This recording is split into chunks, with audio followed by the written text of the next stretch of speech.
संसार में मनुष्य जन्म लेने के पश्चात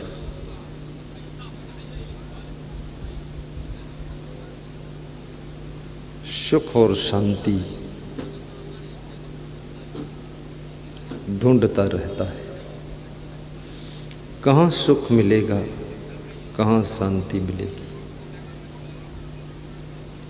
सफलता कैसे प्राप्त होगी, हमारी उन्नति कैसे होगी।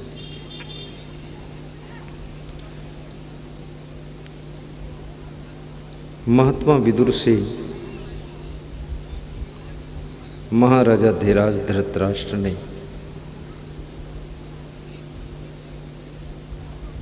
प्रश्न पूछा है, वे कौन से लोग हैं जिनकी निरंतर उन्नति होती रहती है, जिनके विकास में कभी रुकावट नहीं आती है, जिनके राह में आई हुई बाधाएं भी जिनके विकास की स्पीड को कम नहीं कर पाती है, उनके क्या लक्षण होते हैं।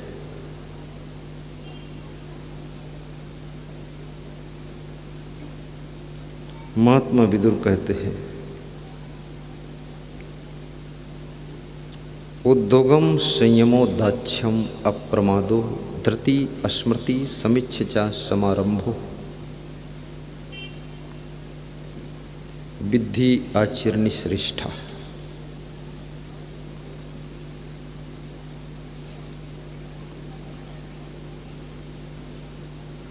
एक प्रश्न है। दूसरा प्रश्न सदगुरु कबीर साहिब से पूछा गया,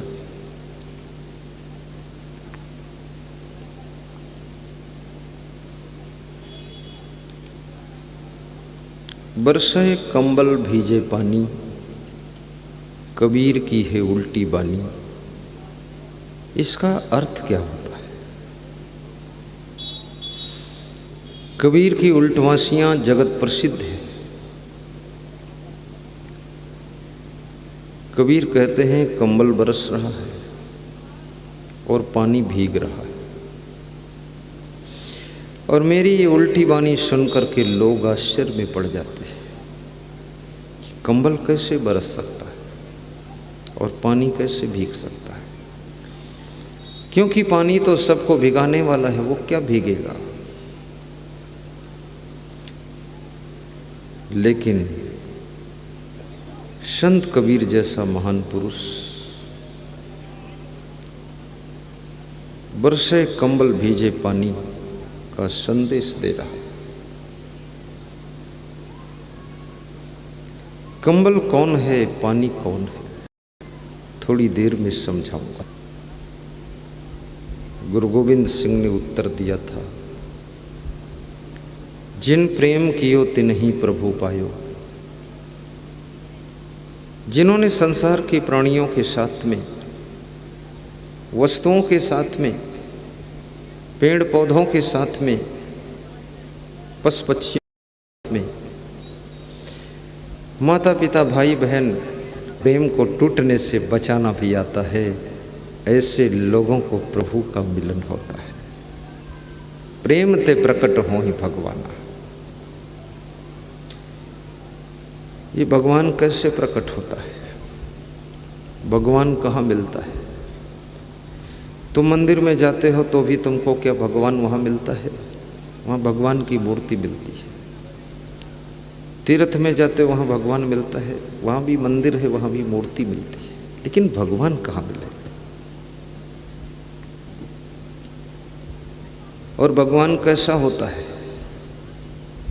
पद्म पुराण के ऋषि ने भी कहा है कि पर दुखेन यो दुखी सुखो यस परस्त्रिया संसारे यस्मिन सा विज्ञेय साक्षात देव हरि स्वयं। भगवान कौन है, इसकी परिभाषा पद्म पुराण के ऋषि ने किया है कि जो दूसरे के दुख में द्रवित हो जाता है और जो दूसरे के सुख में प्रसन्न होता है, इस संसार में वो साक्षात हरि भगवान समझने योग्य होता है। ये सिंपल सी बात है, साधारण सी बात है, सुनने में ऐसा लगता है ये कोई खास बात नहीं। दूसरे के दुख में पिघल जाना, दूसरे के सुख में खुश हो जाना, ये सरल बात लग रही लेकिन बड़ी कठिन बात है। क्योंकि दूसरों को सुखी देख करके मन में ईर्ष्या का जन्म होता है, जलन होने लगती है,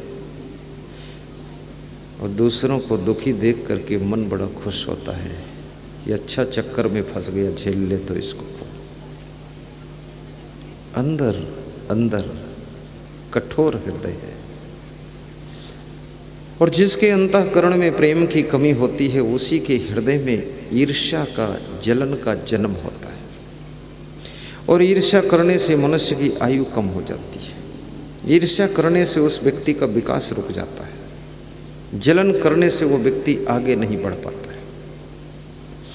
दूसरों को ठगने वाले लोग, दूसरों को झूठ बोल करके गुमराह करने वाले लोग कभी सुखी नहीं होते।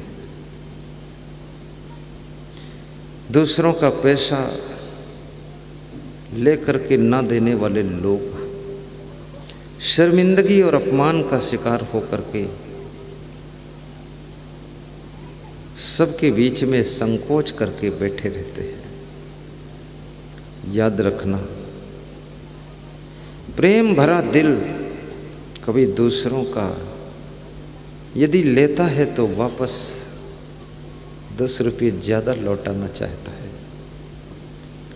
चालाकी से भरा हुआ हृदय लेने के पहले भी जानता है लेना है लेकिन देना नहीं है, और बातें ऐसे ढंग से करेगा कि बस तुम पिघल जाओगे। लेकिन याद रखना, किसी ने अगर तुम्हारा धन लिया है और वापस नहीं दिया है तो तुम ये सोच लेना कि इस जन्म में नहीं देगा तो किसी जन्म में देगा।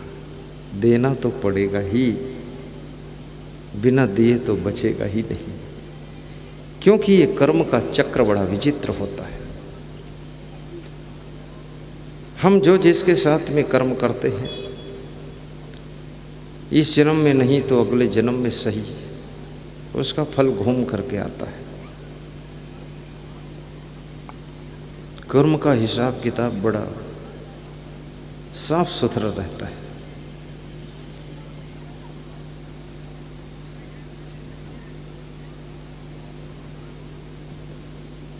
ईमानदारी बहुत बड़ी चीज है। जिम्मेदारी तुम्हारी प्रतिभा को चमकने में मदद करती है। वफादारी से किए गए काम तुम्हें महान बनाते हैं।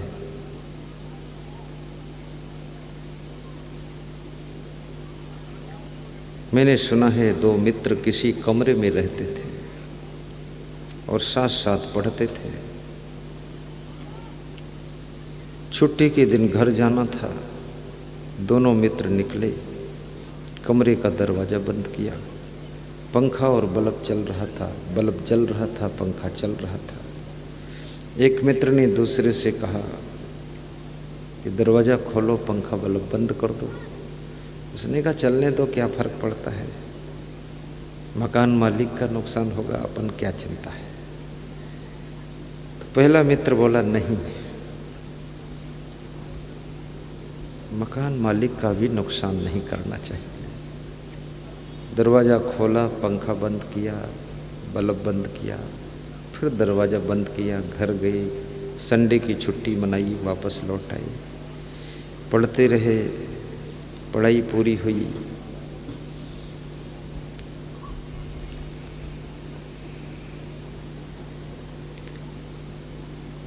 जिस मित्र ने पंखा बंद किया था, दरवाज़ा बंद किया था और बल्ब बंद किया था, लाइट ऑफ किया था,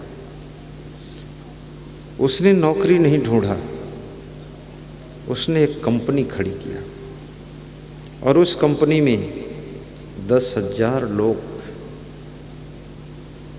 सर्विस करने के लिए आते हैं और 10,000 व्यक्ति उसकी कंपनी में काम करते हैं। और उसी कंपनी में उसका वो मित्र जो पार्टनर पढ़ता था कमरे में, वो भी नौकरी करता है। तो एक दिन उस मित्र ने पूछा कि हम तुम साथ साथ पढ़े, एक कमरे में रहे, लेकिन तुम कंपनी के मालिक हो और हम तुम्हारे पास नौकर हैं, इतना डिफरेंस क्यों हुआ? तो उस कंपनी के मालिक मित्र ने कहा कि मेरे मित्र, ये अंतर तो उसी दिन हो गया था जिस दिन हम तुम संडे की छुट्टी में घर जा रहे थे, कमरा बंद कर चुके थे, अंदर पंखा चल रहा था, बल्ब चल रहा था। मैंने कहा था इसको बंद कर दीजिए, ऑफ कर दीजिए। तुमने कहा था जलने दीजिए, क्या फ़र्क पड़ता है, मकान मालिक का नुकसान होगा, हमारा थोड़े होगा। तो मैंने दरवाज़ा खोलकर बंद किया था पंखा और लाइट बंद किया था। उसी दिन तय हो गया था कि मैं मालिक की बुद्धि से काम कर रहा था और तुम नौकर की बुद्धि से काम कर रहे थे। उसी दिन निर्णय हो गया था कि भविष्य में मैं मालिक बनूंगा फैक्ट्री का और तुम नौकर बनो। जहाँ रहो वहाँ मालिक के लेवल से काम कीजिए। किसी के यहाँ नौकरी भी कीजिए तो उसके काम को बिगाड़िए मत, अन्यथा जिंदगी भर नौकर ही बने रहोगे। अगर मालिक के लेवल से काम करोगे, तुम्हारे अंदर इतना प्रेम है कि मेरे मालिक का कार्य भी बिगड़ना नहीं चाहिए, तो एक दिन यह प्रेम तुमको भी मालिक बना सकता है और तुम्हारे पास में लोग नौकरी करने आएंगे। भीतर की चालाकी, छल और कपट मनुष्य को साधारण बना देता है। याद रखना, पर दुखेन यो दुखी सुखो यश परश्रिया। दूसरे के दुख में जो दुखी हो जाता है। आज हमारे डॉक्टर अनुज जी, ब्रजेश गुप्ता जी बता रहे थे कि गुरुदेव, हमारे सिख समाज में एक डेथ हो गई, दुर्घटना से डेथ हुई है। उस भयंकर दुख के कारण हम लोग भी प्रभावित हैं, इसलिए हम धूमधाम से आपका स्वागत नहीं किए। उनके दुख में हम लोग भी दुखी हुए हैं। और इस संसार का नियम है कि जो दूसरों के दुख में दुखी हो जाता है, उसके खुद के दुख बहुत हल्के हो जाते हैं, और जो दूसरों के दुख को दुगना कर देता है तो उसके खुद के दुख 10 गुना बड़े हो जाते हैं। और जो दूसरों के दुख को छीन लेता, हर लेता है, तो उसके खुद के दुख भी दूर हो जाते हैं और सुख भरपूर हो जाता है।